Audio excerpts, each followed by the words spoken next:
All right, everyone, what is going on? Welcome back to another episode of Grid Encore. I'm your host, Ben Schneider, and returning after an off week, Brandon Crossland. Brandon, how's it going, my man? Good to see you. Hey, good to see you on another Motor Monday, and I won't turn it upside down because there's actually stuff in it this time. And still in vacation mode right now. Have not been back to work yet. We'll do that tomorrow. But yeah, so I apologize in advance for any lulls in the talking action because I haven't really been talking much this week. So it's been nice to just relax. Well, hey, I'm right there with you. I just got back into New England yesterday. Of course, I was in Pennsylvania for my sister's wedding on Friday. Absolutely beautiful, and really happy to be there to celebrate with everybody. And just got back in a little more than 24 hours ago myself here. So I didn't have to miss a show, obviously, because I wasn't gone for a full week. But glad to be back, and glad that you all are joining us here tonight as well. And before we get started here, of course, as always, want to give a shout out to our Patreon supporters, Colin Deschelle, Mark, Robin, David, and Matthew. Thank you so much for continuing to invest in what we do here at the Grid Network. And if you like what you see tonight, you like what we do here as well, you can consider joining them through the link in the description box below. Or if you'd rather make a one-time contribution to us instead, you can visit the Buy Me a Coffee link to take you to our page on that website. Or if you're watching us on YouTube, we have the Super Chat feature enabled as well, if you'd rather make a one-time tip to us that way. I'm sure our leader, Joe Samaniego, will appreciate that as well. Always fun to relax and enjoy time away. Welcome back. Thank you, Joe. It's good to be back and good to be with you all for another episode of Encore here tonight. Now, unfortunately, before we get started, we do have some sad news that broke this morning. There were, I think, some social media posts going around last night. Somebody had posted this on Facebook. We got the confirmation from a team this morning. Shigeaki Hattori, the Truck Series owner of Hattori Racing Enterprises, unfortunately passed away this weekend in a motor vehicle accident. He was only 61 years old. And Brandon, obviously, all of our thoughts and prayers are with his friends and family and everybody at Hattori Racing Enterprises. But I think the thing that comes to mind, as diverse as Hattori's career was in this sport, of course, he made 2 starts in the Indianapolis 500, had some history in sports car racing as well on the IMSA side of things with Michelin Pilot Challenge. But he was the owner of course, the team that won the 2018 Truck Series Championship with Brett Moffitt. I think a real underdog, feel-good story for that team in particular that year, a team that wasn't sure if they were going to have the funding in the summer months to continue the full schedule, but ultimately got the job done and took Brett Moffitt to a championship. Yeah, it's a horrific tragedy there to lose Shige Hattori, and just the story of him coming over to the States and being in Indy Lights and winning those races in '98, and then going into IndyCar in the year 2000, and then finally deciding, you know what, I'm going to move over to the, and tried his hand into the Truck Series in 2004, and then eventually just said, you know what, I'm going to try this ownership side of things, and had a wonderful career in that regard as well.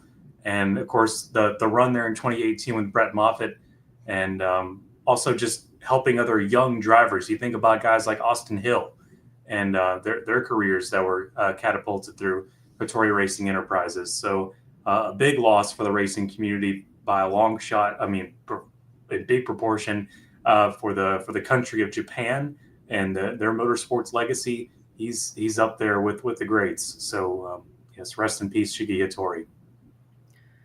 Yeah, and unfortunately, we haven't seen the team as much in recent, I guess, the last 2 seasons now. Of course, they ran full-time for a couple of years with Tyler Ankrum. But Landon Lewis, I know our friend Matthew Bro was saying, Chad, of course, with his Team Hornaday connections, was the last driver to run for that 16 team, that truck at Martinsville last year. Unfortunately, didn't get the finish that they wanted. But, it's an unfortunate tragedy here. And again, like I said, all we can do is send our thoughts and prayers to everybody at that race team, and all of Shiggy's friends and family. Certainly going to miss him, and all the tributes that have been coming in. I think I'd forgotten really how many drivers had driven for him. Of course, he had that Xfinity program going as well. And of course, you mentioned Austin Hill and what he's doing now with RCR. He had a lot of success. Probably could have been a championship contender for those 3 years that he was at that team as well, had things gone slightly differently. Of course, we know that the playoff system these days is so unpredictable, but I think that's what also made the 2018 title that they did win that much more special with Brett Moffitt. So again, we're we're thinking of everybody over there at HRE. And with that said, let's start the show here tonight. We're going to start with an open segment. Of course, Grid Live wrap-up yesterday went on for a while. Lots to discuss from the Cup Series race and the Japanese Grand Prix as well. But before we get into the Xfinity race, and we'll talk about ARCA West, they had a race this weekend as well. We'll talk about that a little bit later in the show. There's been a lot of conversation surrounding the Throwback weekend and maybe the idea that it could be getting a little bit stale now. We've been doing this for a full decade. Here is what an excerpt of what Tanner Smith and Matthew Bro had to say on the wrap-up show last night regarding their thoughts on Throwback weekend. I think that what made the initial Throwback weekend such a big hit was that it was kind of unplanned. It wasn't like an edict sent down from the sport or anything like that. It was just something to do because the Southern 500 had finally moved back to its proper date at the Labor Day weekend. For me, the Throwbacks in the Cup Series have kind of lost their way a little bit for the most part. I think it is running its course and the energy's running low. But at the same time, I think it's great for the sport. And I'd argue against a lot of these companies marketing their products or their name branding. I think the idea, especially for an older fan base, if you really want to get your branding more noticed, I think you adhere to a throwback. All right. Again, that's just an excerpt. The full thoughts from yesterday's wrap-up show. You can go check those out. Maybe I'll try to clip something after this show, maybe put the two together. We'll see what magic I can work this evening here. But I certainly have some thoughts, Brandon. I assume you have some thoughts as well. What do you think about the current state of Throwback weekend? We're seeing less participation, at least on the Cup side of things as well. But then again, some of the Xfinity teams are really still going all in on this weekend. Do you think it's getting stale? Has it run its course? Or do you like the tradition and think that it's still as strong as ever? It becomes a perennial idea or a perennial argument. Every time we come back to Throwback weekend, it always gets shouted out there into the ether. Is this thing running its course? Is it getting old? And we were saying the same thing last year, the year before that. I don't know. And every year I'm consistently amazed by how many stories we're able to write about these new pieces of history that are being shared through not just the NASCAR landscape, but I mean also through just motorsports, American motorsports history in general. We had two IndyCar throwbacks today, or in this past weekend between Cup and Xfinity. You had the throwback for Bobby Unser from Nick Sanchez in the 48 for Big Machine, and then in the Cup Series you had the Jim Clark 1965 Lotus rear engine throwback from the Indianapolis 500 on Josh Berry's 21. Unfortunately, that was a short end to that one. Hopefully it comes back for the Brickyard 400. Heard some talks about that, but I think some of these teams are really good at doing this still. And I think also to be considered is that this is not for the teams and the drivers, it's for the fans. And the fans still overwhelmingly on Twitter polls seem to indicate that, yes, this is what we want and this is what we want to continue. And I think there's a lot of potential for it to keep moving in a good direction and staying creative. And also it's not just for the older fans that really enjoy it. I think there's something to be said about the impact it has on younger fans and ones that are seeing their very first race or in their very first year of watching races. They see a car they think is interesting. Well, what's the story behind that? All these cars, all these paint schemes have stories behind them and typically legends behind them too. And so I think there's a lot to be said about keeping this tradition moving. And yes, you're going to have repeats. That's obvious. You're going to run out eventually. But at the same time, who cares? These things need to keep coming up and keep being reminded to the fans of where your history came from. And, if we have repeats, so be it. Those are the favorites. But I'm consistently impressed by, especially in the Xfinity Series on Saturday. And this was actually my first time ever to witness throwbacks in person as a fan. And I'm really glad we got to enjoy that got to enjoy that with my wife on Saturday. But just consistently impressed by all the great throwbacks in the Xfinity paddock. Had a really great turnout, like you said. There was some of the ones that quote unquote ruined the fun in the Cup Series side, but no, I don't. I think you're going to have a really sour taste in your mouth and also like a be careful what you wish for kind of outcome if you say get rid of it. We don't need that. And again, teams don't need to be required to do it. That's fine. If there's teams that don't want to do it, that's okay. I'm not mandating it. This is a rare moment. I think we might actually have a moment of disagreement here between the two of us, because okay. I think that we're just at a point where, and I remember this take being put out there in 2015, before the first ever Darlington race that did this. People were saying, right, let's not make this an annual event. It's fun that we're doing this. We have a new TV partner in NBC that's going to come in and be a part of it as well. And, the race is finally returning to the date that it always should have been, Labor Day weekend. So we're having some fun with it this year. But if you turn it into an annual event, you're going to run out of throwback schemes that everybody knows and loves. You're going to run out of ideas. And I think one of my friends in a group chat I'm in put it perfectly this weekend here. If you're throwing it back to Ryan Reed, I mean, no disrespect to Ryan Reed, but I think that just kind of, in a nutshell, shows that we've used up all the good schemes multiple times now. People seem to be running out of ideas here.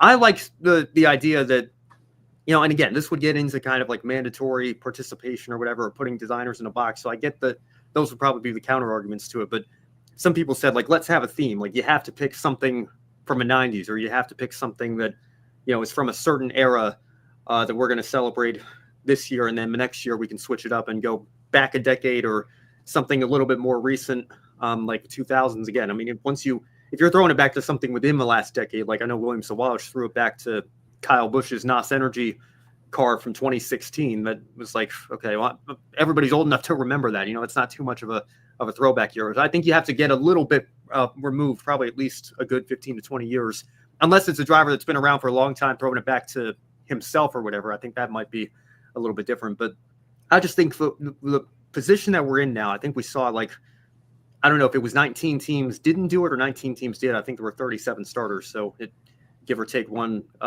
either way, about half the field in the Cup Series not participating in the weekend. If you can't even get half the field to do it, or can only get half the field to do it, to me, it's kind of why even bother? Because I think the second year we did in 2016, everybody was excited about it. It was this new thing. And I think Brian Scott's 44 car was the only car in the field that wasn't throwing it back to something, or wasn't,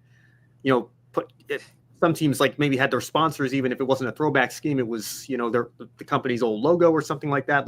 Jamie McMurray had that Mac Tonight car that was very good. So again, I just think that you've been doing this for a decade now. We all know the most famous schemes that are really popular to throw back to, and some teams still do a good job with it. I think the Xfinity sponsors, maybe corporations that are a little bit smaller, want that kind of press, or more willing to bend their colors or their logos or their font or whatever to fit the throwbacks. But at least in the Cup Series, I think Tanner did a good job last night differentiating the two series, because I think we're at different points with both of them. But in the Cup Series, at least, I don't think it would be the worst thing in the world if we said, let's put this on hold for 5 to maybe even 10 years and then bring it back. I think you'd have fans patiently waiting for the return of a special weekend like this. And maybe, again, there's the idea that if you have too much of something, it's going to get stale. I think that's kind of what we've seen with the throwbacks at this point now in 2025. Yeah, might be willing to compromise a little bit there, maybe a 5-year gap or maybe a 10-year gap. But I'm also willing to contend that some of these schemes we think are new, or not that old, for a 5-year-old or a 6-year-old at the track, they've never seen it before. And for some of these schemes, the winning Brandon Jones, Matt Kenseth throwback, I mean, that we just have to accept the fact that we're old, and this is a throwback for a younger kid. Yeah. Well, but again, even I know people were saying Home Depot should have come back, because Matt had that orange on the bumper still in 2013 or whatever that year was. So I mean, again, and Menards being yellow, I guess that it's the perfect that just happened to work out, and it's the same number and the same team. But Yeah, when you're only throwing it back to me being old enough, and I still feel like I'm a relatively young fan, even though I have been watching the sport for almost 2 decades now. I'm still only 25 years old. Like I'm old enough to vividly remember when these schemes were new and remember a time for a good 5 to 6 years before these schemes were introduced.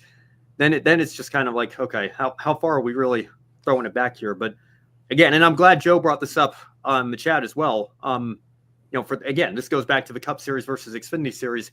If you can't even get the number placement right, then how much of a throwback is it really? Because you put the teams in a box here with a number placement, and people have brought up the lack of contingencies and how maybe that's why we move the numbers, because it feels like there's a lot of empty space there. But I mean, again, what is the harm in moving it back for just one weekend here? Again, and Brandon, I know we have this debate on last year's show. I still said let the teams choose, and I think that was something that came up on Twitter this weekend as well. I know you said you would rather be uniform across the board no matter what the position is, but yeah, that's what the teams wanted in the first place. They all wanted consistency. They wanted consistency, and I get that. I understand that, but and again, to your point about it not being mandatory, I guess if you want consistent number placement, it would kind of make it, because even the designers that wouldn't do a throwback scheme, they would have to, for one weekend only, change their standard scheme around a little bit, and who knows how easy or difficult that would be to do for them. I don't know. I think it's probably not going to change. It's probably still going to be around. And even in theory, I don't know if you said like, okay, we're doing away with official throwback weekend, I guess the teams would still, I don't know, but you can forbid a team from stop doing them. Yeah, necessarily. You might not be. You might have just opened this can of worms up. You might not be able to stop it even if you wanted to at this point. But I mean, again, when it is still an official thing and you only get half the Cup Series field participating, it feels like maybe it's run its course a little bit naturally in that case. And again, I wish we could go back, because I remember, the first few years we did this, 2015, 2017, like this felt like a really special weekend here. And I don't know if that goes partly back to my philosophy of only wanting to see, no matter what the track is, only wanting to see the Cup Series there one time a year. And now, we have our throwback race in the spring, and then we have the Southern 500 either in the playoffs or right before the playoffs is like the cutoff race. And, I get, again, I think if any track can host two races, maybe Darlington is special enough to justify that. But I don't know. I feel like at the same time, the throwback theme fit the Southern 500 very well. That's a very race that's very important in NASCAR's historical context. So it makes sense to bring the history of our sport back out for that weekend.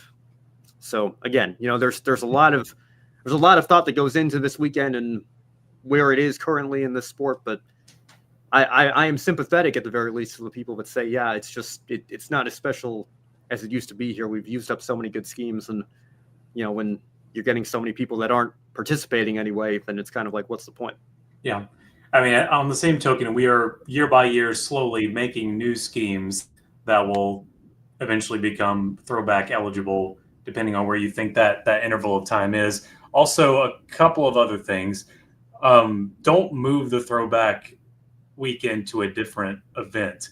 I see Bristol Motor Speedway already toting the Food City 500 as a back. They're trying to bill it as a throwback. It feels like a little bit. But I wouldn't move the throwback scheme weekend to any other event. Don't move it to Bristol. Don't move it to North Wilkesboro. Don't move to the All-Star race like Wilkesboro. Leave it alone. It needs to be at Darlington.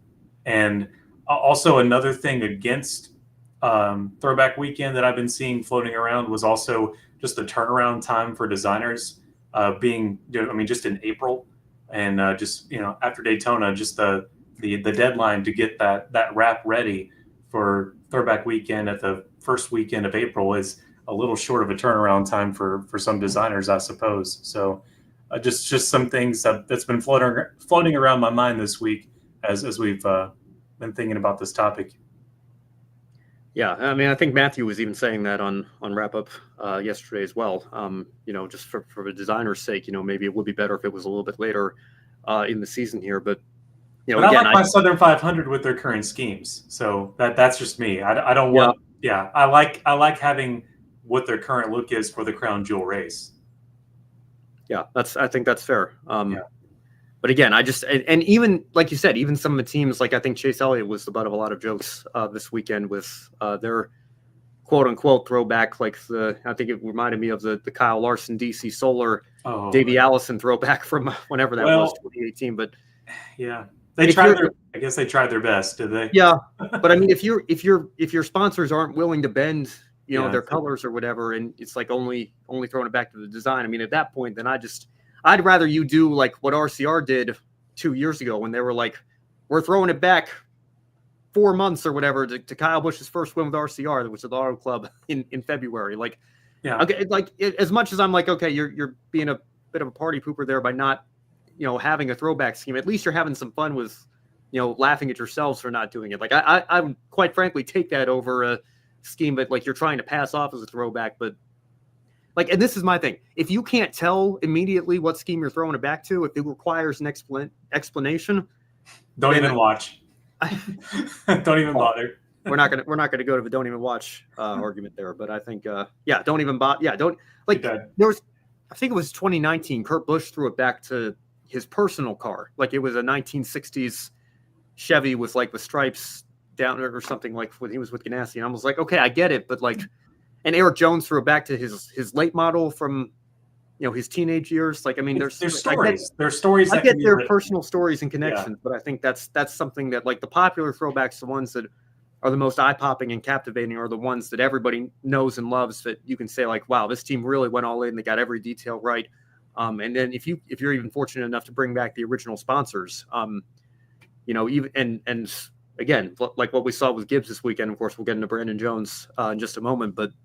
When the numbers and teams and everything match up, like you can say that is the perfect throwback. And I understand it's not always possible in every scenario, but again, like with Universe this weekend, I'm sorry, I'm going to pick on you guys because that was easily, I think, the weakest of the 4 Hendrick schemes. I think Hendrick otherwise did a decent job. But again, even William Byron had a fantastic run, but throwing it back to Jeff Gordon's last race, that wasn't even 10 years ago. Right? Like, that was a special scheme for Jeff. It's like fresh in the minds of everybody. And it's like, I get that you want to honor your legends, but I don't know. I mean, it was 10 years ago.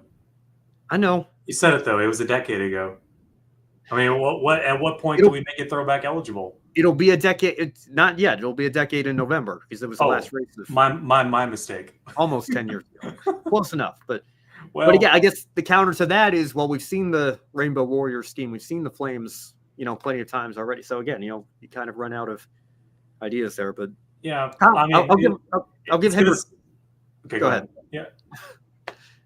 I'll give Hendrick credit from this perspective. I think that if they had the weakest, they also had the strongest with Kyle Larson. The Terry Labonte throwback, I thought, for the second year in a row was very, very good. It would have been better if a number was in the center of a door, but we won't beat that dead horse too much for it. Go ahead. Yeah, they're consistently good. I will say it is there's something to be said for when the most popular driver is one of the loudest ones that's against the throwback weekend, but your polls on social media still are overwhelmingly positive for throwback weekend.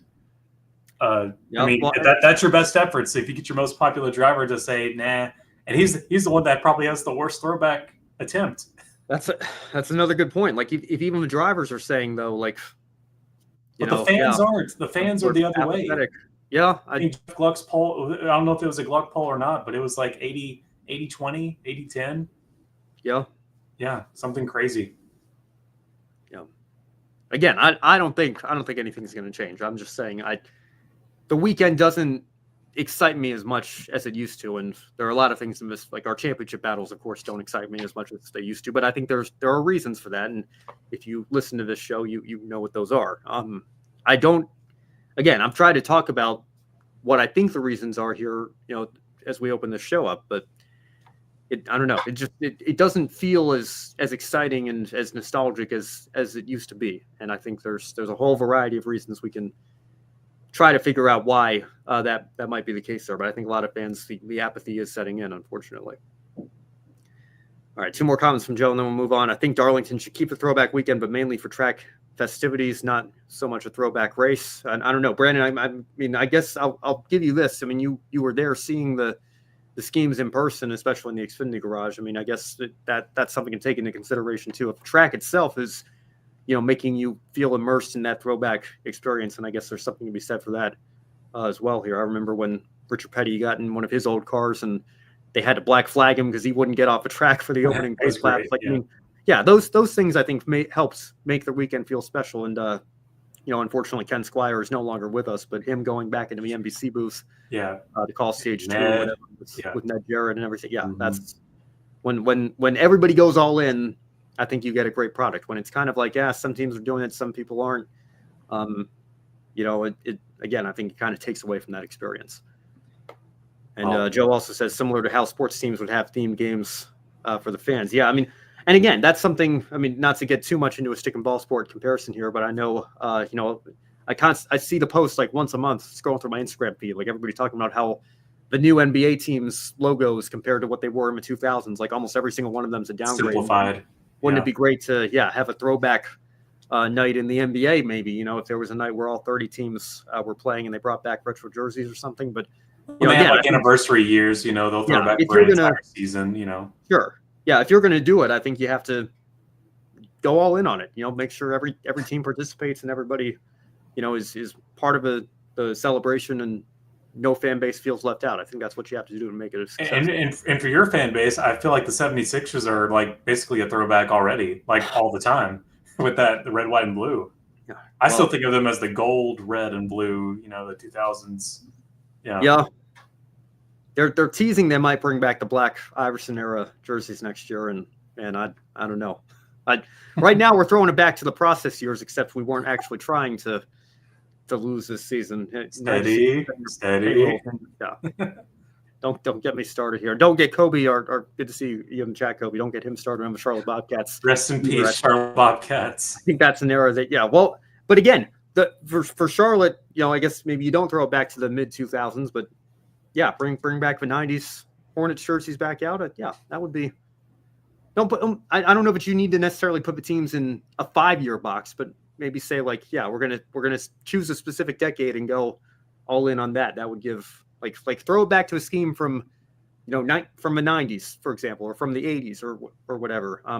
If you put it on hold for 5 years and, then I think the 2000s is far enough removed that, you could do that or something. If there's a theme, I think that would help as well. But we'll leave it there. Let's go ahead and move on to our Xfinity race recap. Of course, Brandon Jones, like you mentioned, Brandon Crossland.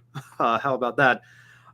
With the Matt Kenseth throwback scheme, parking in victory lane and breaking a long winless drought for him. Been a long time coming for Brandon Jones. I think, again, he's come under a lot of criticism for being an Xfinity lifer, not optimizing his top equipment to win races more often. But I will say this, and I think some of our great teammates were saying this in our chat this weekend as well. It does feel like, the connection, him at Joe Gibbs Racing, thinking before the JRM stint and now after getting this win and only a few races back with them, it's gone much better in terms of their chemistry and obviously Brandon's ability to run strong and park it in victory lane. Brandon Crossland, now I'll pass it over to you. How much weight is off of Brandon Jones's shoulders with this victory and doing it with 2 Cup Series regulars following him in the next 3 spots? Brandon Jones said it repeatedly on Twitter here after the win, just how much it feels like he's able to silence that. It feels good to silence the haters, as he calls it. Again, just another time. I'd like to go back and find that here. There he is. He said, well, every win is special, but this one hit different. The grind, the setbacks, the long nights of prep. We poured so much sweat and heart into getting here, and it showed. I've heard the doubters, but moments like this remind me why we keep pushing. It's not just about proving them wrong. It's about proving to ourselves what we're capable of. None of this happens without the team on and off the track. I'm so thankful for the coaches who challenge me, the family who's been in my corner from day one, the sponsors who make it all possible, and the fans who ride with us no matter what. Thank you for the love. We're going to keep fighting for more. That's Brandon Jones on X. And he's been out of the winner's circle since 2022. So a lot lifted off his shoulders there. And not only that, but since 2022 in Martinsville, but after switching away from Joe Gibbs Racing and going to Junior Motorsports and having a dry spell there, and then coming back to coach and getting the win at Darlington. I can convince my wife to come with me early for practice and qualifying for Xfinity, so was able to see all of that. And he was surprisingly fast in both of those sessions. And I was thinking, well, this is kind of nothing against Brandon Jones, but I thought, well, it's kind of unusual. He's pretty fast here. So, but what really wasn't in the game for any of the race, really. Certainly in the top 5, but you had Harrison Burton win stage 1. Justin Allgaier made a killing out of stage 2. And then all of a sudden there's Brandon Jones there at the end with a good restart. So it's huge there for Brandon Jones and for coming back to Joe Gibbs Racing. He's got some stuff to prove here still. Yeah, I don't have too much to add. I think, again, just looking at Brandon Jones's career, obviously, again, it's easy to forget just how long he's been in this series, and stops at RCR and Joe Gibbs his first stint, and then Junior Motorsports, now back at Gibbs for his second stint here. And through all of it, I think, having the pressure on him to prove his stouters wrong. And again, I think it's also easy to forget just how close he was to coming close to a championship 4 spot in 2022. Of course, everybody remembers, the incident with Ty Gibbs there, but in an alternate timeline where that doesn't happen on the last lap, I think Brandon Jones, who knows if he would have gone on to beat Ty at Phoenix for a championship, but could have been in a position to really surprise a lot of people there and make some noise in this series. And then, of course, he goes to Junior Motorsports, and it's just not as good of a fit. And I don't know, Brandon, I've been kind of scratching my head here. I guess it just sometimes comes down to team chemistry, but do you have any ideas why, he's been able to find victory lane so quickly here? He was able to find it on multiple occasions in his first stint with the team. What do you think is it about Brandon Jones that has made him successful at Gibbs, but saw him struggle in his couple of years at Junior Motorsports? I'm dumbfounded. I can't tell you what is different here, because I was so hopeful for his move to drive for Kelly Earnhardt Miller and Dale Jr. Whenever he did just a season ago. There might be clips on this show saying, how great it was going to be, a breath of fresh air for him to move to the 9, and the season didn't really bear that into fruition at all. So, I really don't know what the secret sauce is staying with Coach Joe Gibbs, other than I really don't know. Yeah, I don't either. And I think, again, going back to, Martinsville, I think, it was very apparent after that happened. Like, there were jokes that, he was going to move to Junior Motorsports just for the Phoenix race because he was so ready to be done and get out of there after what Ty Gibbs did to him on that last lap. But, and maybe it's different now. Obviously, Ty is in the Cup Series, and, there's a lot of things that can change in just a few years. But it really was remarkable, just how much, I'm just looking at his results right now. He did get a couple of runner-up finishes. He's always been strong at Kansas and got a runner-up there in 2023 and then in Charlotte last year. But, aside from that, 14th place finishes and points both those years. So couldn't even get into the playoffs with a full-time Junior Motorsports effort. If that's the level of equipment that you're given in the series, I think that's the bare minimum expectation that you need to have, is that you can put that car into playoff contention at the very least. And he simply wasn't able to do that. Of course, getting to victory lane helps your cause very greatly, not having to rely on points. And of course, he's now in a position where he won't have to worry about that for the rest of the season. But yeah, I guess it just comes down to, the right situation and the right fit. Again, if we were just talking basketball, the only thing that comes to mind for me, just trying to think of a racing comparison, the only sports comparison I can think of off the top of my head is maybe Al Horford. When he was obviously had success, when he was just getting drafted in the beginning first half of his career in Atlanta with the Hawks, and then moving to the Boston Celtics. And then again, my 76ers picked him up, and that did not work out very well at all. I think Sixers fans are still not too happy with how Al Horford's stint went here in the city of Philadelphia. But then he spent a year with the Thunder and then ended up back in Boston and has had tremendous success and rejuvenated his career and won a championship just last season. So, we'll see if Brandon Jones can do the same thing here on the Xfinity Series of Joe Gibbs Racing. But very strong run for him, obviously. And again, to do it with a Cup regular in Chase Elliott in second there, and another one, and Ross Chastain close behind.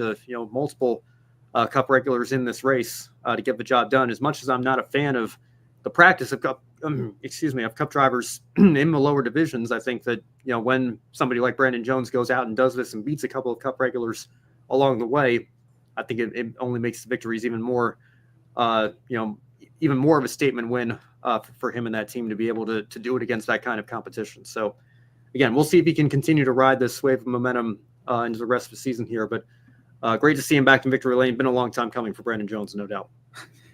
It's also just now that I realized that Brandon Alexander Phillip Jones is just a month older than me.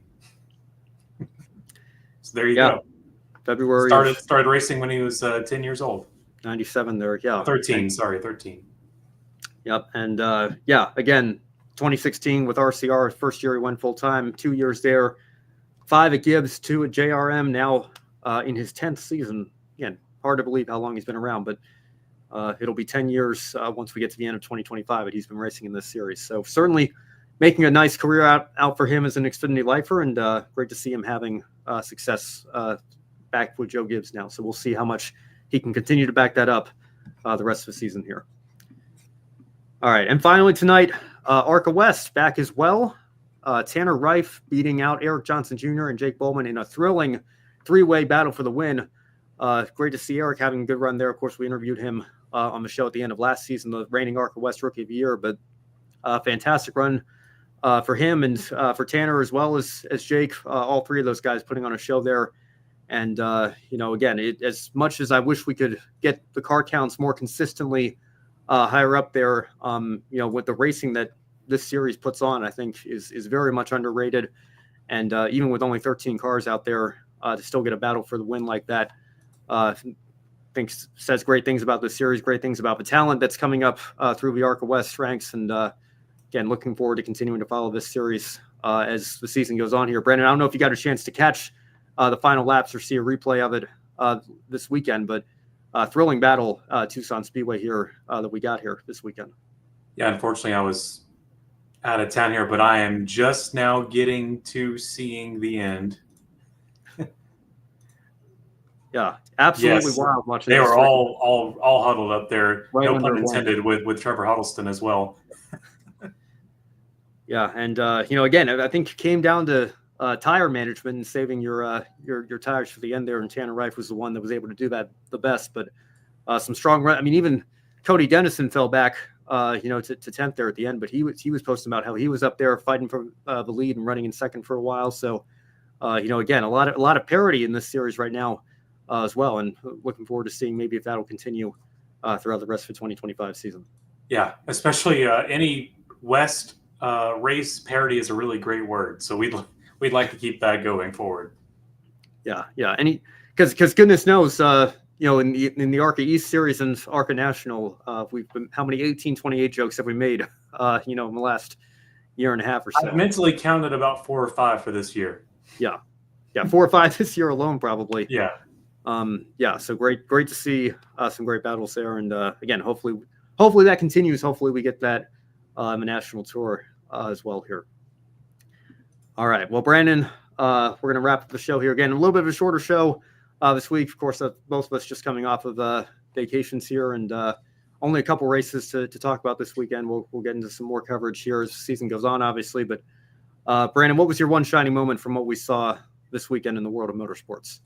Yeah, it's time to get back into the groove of things, and glad to be back once again with you, Ben. One shining moment is going to go to Best in Show in the NASCAR Xfinity Series this weekend for Throwback schemes, and that winner was Brennan Poole, and he threw back to 2001 to Richmond, to Jeff Gordon, and the Looney Tunes scheme there on the 44, and they went so far all out on this scheme that they also had Brennan Poole doing a little face as Bugs Bunny, and I think it's now his profile picture on X. So just the best the best looking ones of the field. Also, in my opinion, the Robert Yates Racing entries there for Kyle and the Zeke brothers was also very nicely done. But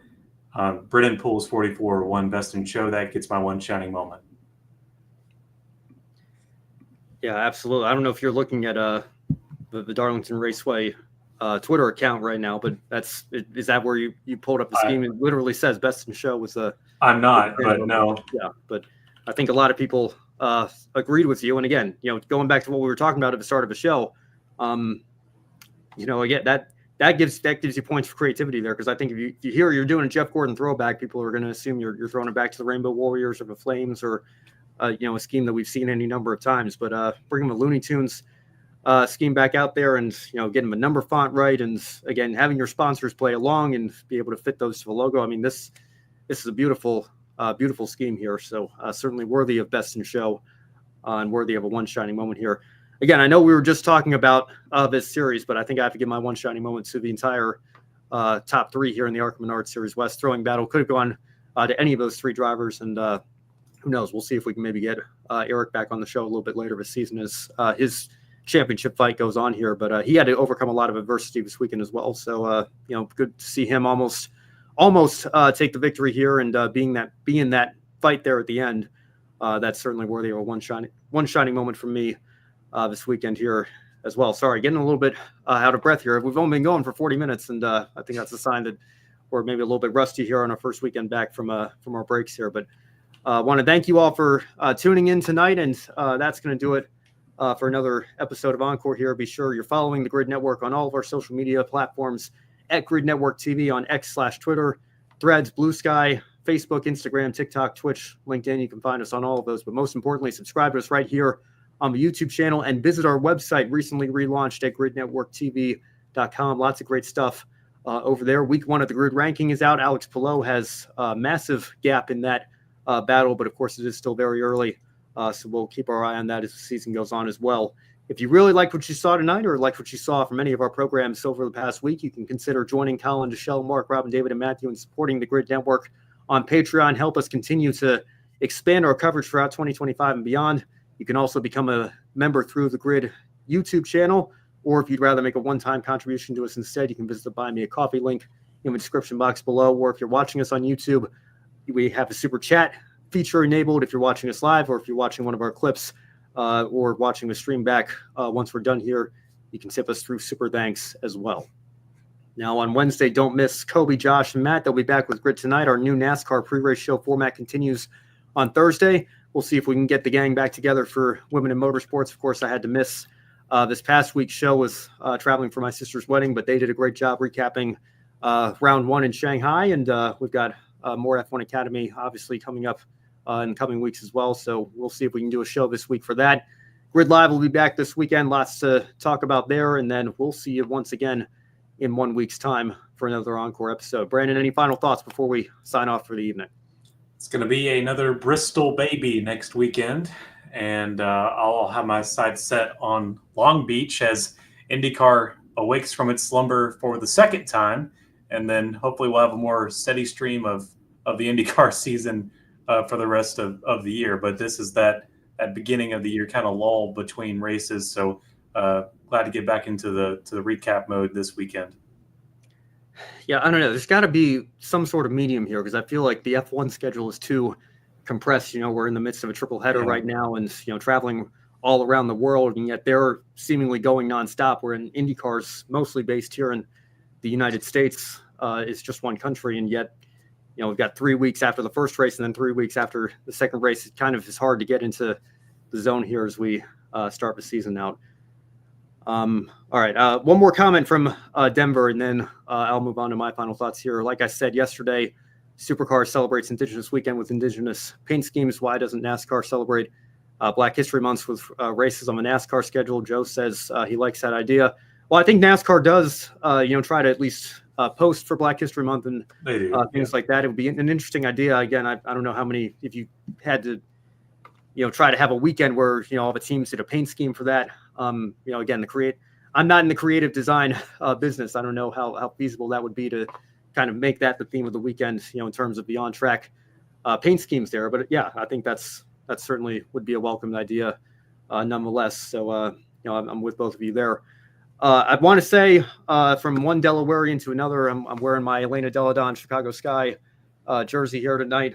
She just announced her retirement on Friday. A lot of basketball references coming up here in this show. But again, from one Delawarean to another, congratulations, Elena, on a great career. And it's a shame, but the injuries kept her from being even greater than she already was. But nothing to hang her head about. WNBA champion, 50, 40, 90 club. And we'll always remember taking Delaware to the Sweet 16 in 2013. Really special moment for that program. So I just wanted to pass my congratulations on to her and wish her the best in whatever the future holds for her. Elena Delle Donne retiring from basketball on Friday.